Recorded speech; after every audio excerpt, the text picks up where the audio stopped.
So the riots, or the protests that are happening right now, are quite amusing, and to hear the rhetoric of people on the left and a lot of these people just in these protests and supporting these protests is quite humorous. I just want to say here real quickly that I was planning to spend the rest of my spare time on my Wednesday evening. I almost said Saturday evening, but my Wednesday evening, which is when I'm recording this. But I was hoping to spend it just, I don't know, just relaxing, playing a little Victoria 3 or maybe Hearts of Iron 4, and but I saw some things here that I mean, are amazing to me. Just the, I don't want to say ignorance. I just want to flat out say stupidity of so many people right now supporting the Mexican claims, as it were. And look, if Mexico wants to, complain about, that this territory should be theirs, fine. That's not unusual. That's in the past numerous times. I mean, France, its loss of Alsace-Lorraine in after the Franco-Prussian War is, they were pretty upset about that for a while until they eventually got that back. Fine, whatever, you know. But what's stupid, what's really dumb is when you like all these goofballs are saying, that we stole this. America stole this lands like Texas and the Utah areas and California. We stole it from Mexico. um, it's truly that's the dumb thing. It's just genuinely stupid. Uh, if that's the case, every country that's ever existed is guilty of stealing from somebody because, we've gone to war and we've taken lands from people. Mexico, the Spanish, taking land from the Aztecs, who had the Mexican lands well before the Spanish colonizers showed up on shore. So, again, we can go back and forth with all these silly things, and that's why it's stupid. It's not even just ignorance. It's just stupid. It's stupidity. It's just dumb. It makes zero sense. It's just heat of the moment kind of arguments that when you actually step back and think about it, it's and you calm down actually, and actually think rationally about these things. You start going, if I'm going to be consistent, yeah. Um, but it's not stealing. It's called conquering. It's conquered. You win the war, you get the spoils. That's the way it is, guys. I'm sorry that doesn't, fit your 21st century moral compass, your high morals or whatever. But you know, there were the way things were in the 20th century and the centuries before that, and again, you can whine and complain about it all you want. It just doesn't change anything. The actual historical facts. Now, I want to just talk about the reason why I was going to make this. I made this video.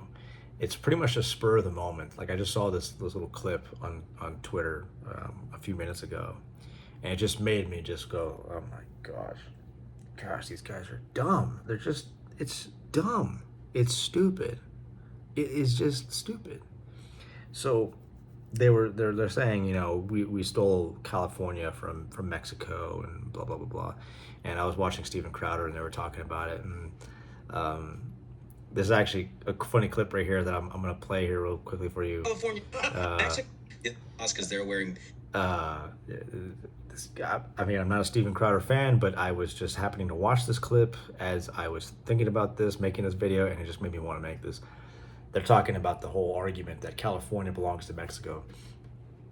And one of Steven Crowder's guys, I always forget his name, but he says this funny thing here about California, about stealing California from Mexico, which is utter hypocrisy because California didn't even belong to Mexico for more than like 23 years or something like that. Before then, it belonged to all these other tribes that they took from, like the United States was doing. Mexico did the same thing. You know, it's just it's dumb. Here, just watch this clip. No plated body armor like that fat slob was. But yeah, I know you got some stuff here, but yeah, they always say this is stolen land. Well, first of all, stolen. No, it was taken. It was conquered. Okay, we got that. Well, that was that was the Spanish who stole it from the Aztecs. Right. Yes. And then there was the Comanches who they had a hard time with, and they tried to get U.S. settlers to take care of, and they didn't. And then they attacked the U.S. and then a war started, and then we bought their land and resolved their debt that they had towards us before the war. We were kind enough to do that. And after all of that's been said and done, Mexico was a country in 1821. We won the war in 1848. 27 years. Right. California was part of Mexico for 27 years. Less than Jim Morrison was on this earth. I am older than California was Mexico. So I mean the point he's making is obvious. It was only for like 27 years that California was even part of Mexico, and then we took it from him. Now, how did we take it from him? Like, so this video I watched. Now I'm gonna criticize Crowder here for a little bit because we did start a war with Mexico over California. We wanted to take California from Mexico. Now Crowder just says, well, we just started, we Mexico declared war on us, and we won, and, we got California. Now, I want to be a little bit more fair. I want to be as honest as I can be when it comes to history. It is true, and the video that I watched that prompted me to want to make this, it said that basically we provoked Mexico into a war. And that's the part Crowder leaves out. And that's true, we did. We put troops on the borders there in the California areas, for exactly where, and Mexico didn't like that, and so it started little skirmishes, and it just led to a war, and we won the war. But we did that on purpose. We did that to provoke Mexico to attack, so that then we could declare war. And we did that. I'm being completely honest with that. Now here's the thing. At the end of the day, Mexico's the one who fell right in. It was a trap, and Mexico fell right for it, and they lost the war. Whose fault is that? That's their fault. It's not ours. I mean, if I baited you into attacking me, if I was just kind of provoking you, and then you just started to swing, and then, I dodged the swing, and I just came up with a right hook, and I just knocked you out. I provoked the fight, but you're the one who took the bait and got yourself knocked out. So kind of whose fault is it that you're on the ground? You could have just gone, you know what, I'm not gonna engage. You could have just done that. It's just, again, let's go back to the Franco-Prussian War. Otto von Bismarck, the Iron Chancellor, I mean, he was known for being a guy, and he's even said this, he's obviously on record saying that he doesn't like to provoke wars. He likes to make other people, he likes to basically, he was a very calculative man, and he would always try to get the opposing side, the side that he wanted to go to war with, to attack him first. So he did this in the Austro-Prussian War. He provoked war from Austria in 1860 something, and he did that by proposing certain reforms in the German Confederation. Remember, Germany wasn't a country at the time. It was a confederation of states, and he was proposing particular kinds of reforms that sort of favored Prussian control over the Hohenzollern. No, I'm sorry, not the Hohenzollern, that's a family, but I forgot the name of the state, but anyways, but he proposed, like, there was a state that Austria and Prussia were kind of fighting over control of. Both empires were really combating over control over the Germanic states, and Bismarck obviously wanted all of them. He wanted to keep Austria out of his new German empire that he envisioned. To do that, he had to provoke war to defeat Austria. And he did that by proposing these reforms that would favor Prussia in these particular affairs over this particular state. And Austria got a little upset about that and eventually declared war. Now, that's a simplified version of it. There's a little bit more to that, but that's just basically what happened. But that's exactly what Bismarck wanted. He wanted them to declare war, because if they declare war on him, he gets more sympathy from other Germanic states, and looks at it as like, oh, it's defensive war, basically. We didn't attack him, we didn't do anything. He attacked me, and so now I have an excuse to go to war with him. Austria gave Prussia the excuse and then lost. So whose fault is it?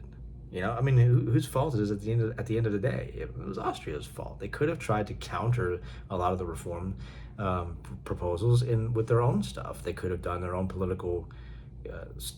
Could have done it in numerous different ways. There could have been so many other different ways they could have done. They could not have. They may have just avoided the bait that Bismarck was proposing, and then the same sort of issues happened in the Austro-Prussian War. The Franco-Prussian War. So after he defeated Austria, Bismarck, his next target was France. And with with a war with France, he was very confident that this would unite the Germanic states under Prussian rule, and eventually if he defeated France, it would create the German Empire, and that's what happened. So what he does is, first, after the Spanish Revolution in 1868 or 69,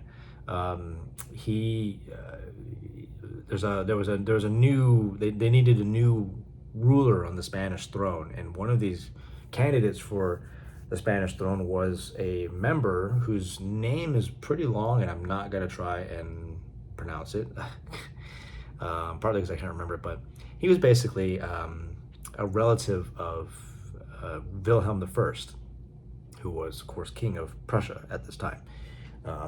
So they were, this guy was kind of part of the Hohenzollern family, and he accepted a candidacy to become the new sort of king over the Spanish throne.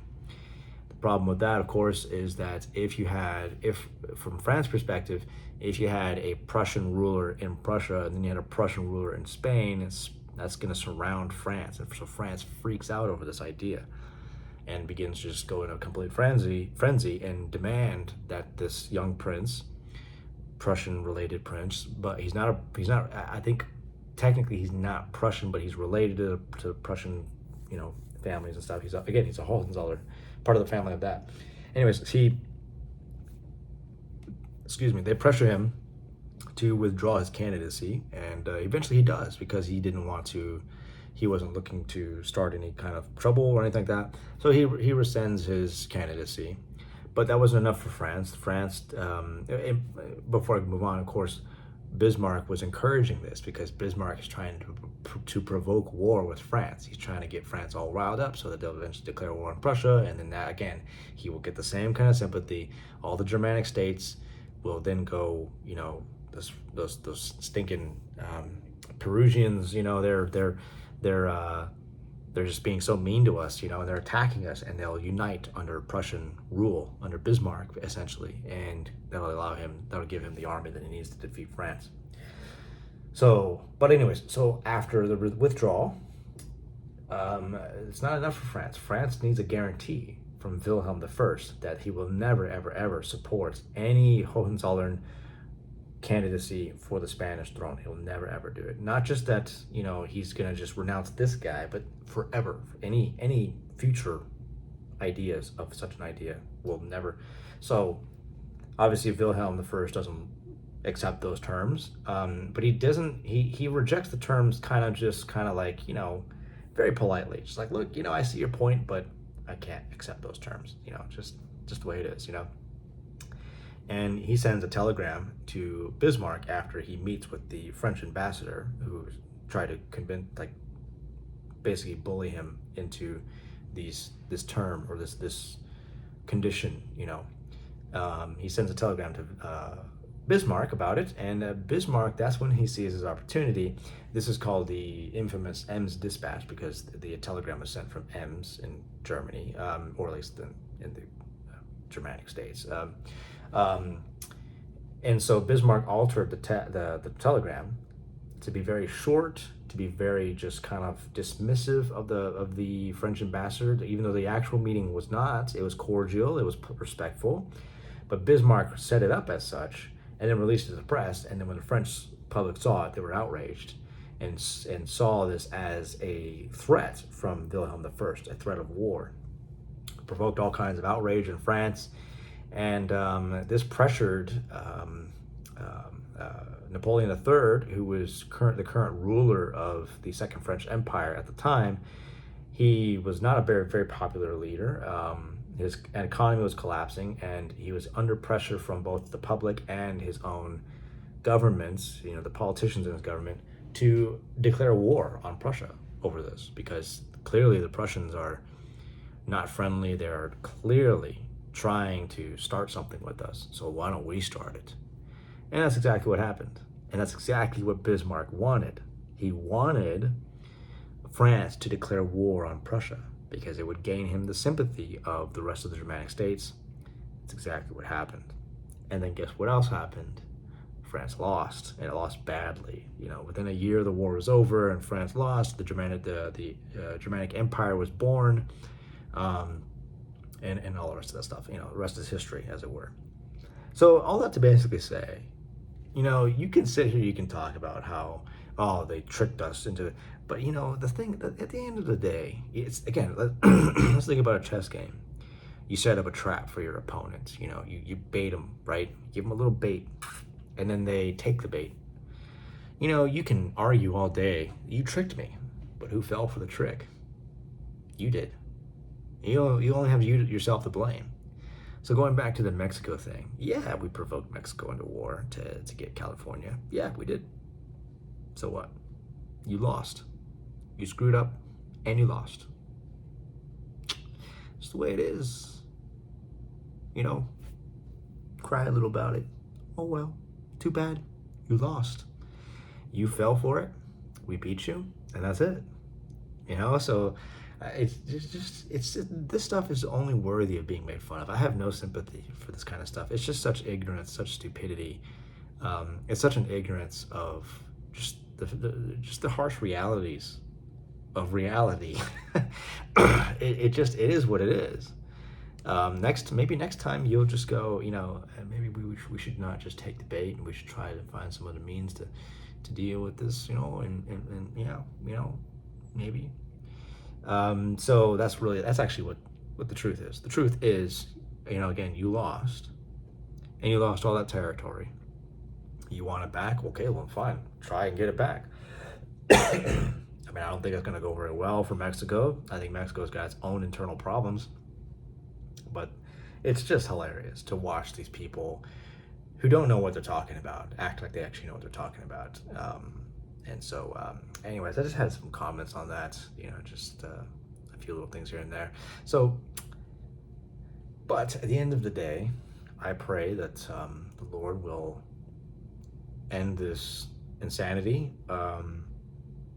that we will get things straight, that we will be a country of law and order, that people who come here, and we love immigrants, we want immigrants, we just don't want immigrants being illegal. And I know a lot of my friends, and by friends I mean Facebook friends, but I know a lot of my friends who are very sympathetic towards the protesters in many ways, towards the sadness of breaking up families, as it were, because some of them are illegal. But the simple fact is, this is the cost of illegal immigration, of people coming here illegally. What you should have done. You should have done things the proper way. And now you're finally paying the price for it, and you don't want to take responsibility for your actions. It's just the way it is. And I know a lot of people are saying, well, there's a bunch of actual legal people being confused with that, and that's probably true. I don't know much about that. And that's very unfortunate. But you know what? I think at the end of the day, you're putting the blame on the wrong people. The blame should go to these people who have ruined, these other people, these actual illegals who have ruined your lives. They're the reason why a lot of these mistakes are happening. These are inevitable. They're going to happen. But blame those people and help us get those people out of this country. They don't belong here. If they want to be here, they need to come here legally. It's as simple as that. You don't let strangers into your house, into your property. You need to know who's coming in. You need to know if they're friend or foe. They need to abide by your rules. It's just that simple. If they don't abide by your rules, you have every right to kick them out. And that's what's happening. That's all this is. And then again, so for everything else, this whole conquered land from, we've stolen this from Mexico. No, we conquered it from Mexico, who also conquered it from all the other native tribes, just like we've done it to the native tribes too. And I'll be honest. Look, I've been diving into the history of the Western frontier and, the way the Native Americans were treated in that period. Horrible. We treated them very, very badly. I think that we gave them no way to win. Not enough. We just gave them such a raw deal. It was horrible. The way our government treated those people, absolutely horrible. But how do we figure this? What do we do about that? Do we just reparations? I don't think that's the solution. That's not how we fix this problem. It's understanding the history, and for those who are descendants of such people, taking it upon yourself to get yourself out of whatever misfortunes that you're in. People who are supposedly stuck on the reservations. I mean, you're not really stuck. You can leave. I'm not saying it's easy, but it's possible. You can do it, and you need to take responsibility for your own life rather than blame it on things that happened 100 some odd years ago. You weren't alive then, just like I wasn't, and I'm not holding you accountable to those things, just like you can't hold me accountable to those other things. We must be accountable to the lives that we're currently living, and that's it. And we are accountable to God, how we live our lives today. And that's really just what it is at the end of the day. Take responsibility for your life. If you came here illegally, take responsibility for your actions. Yeah, that's all it is. It's at the end of the day, take responsibility. You lost all this territory. Suck it up. Take responsibility for it. That you goofed up. You have nobody else to blame. Nobody else to blame. So, all right. Soli Deo Gloria. God bless.